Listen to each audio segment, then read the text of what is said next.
Силердин ата-бабаларыңар араб тілін билип эле калбастан, араб тилинде устаздардын устазы эле. كان الأئمة الكبار البخاري وأئمة الحديث وأئمة اللغة كانوا من هذه الديار.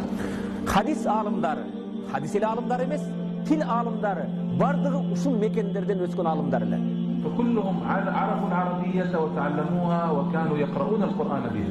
Алар бардыгы араб тилин үйрөнүп, Куранды окуп, Куранды түшүнөт эле. أنتم اليوم إن شاء الله تعيدون سيرة أجدادكم.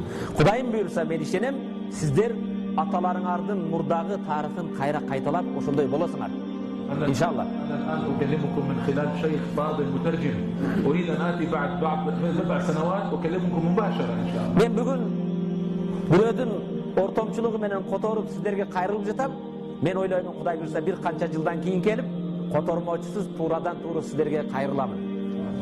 Иншалла.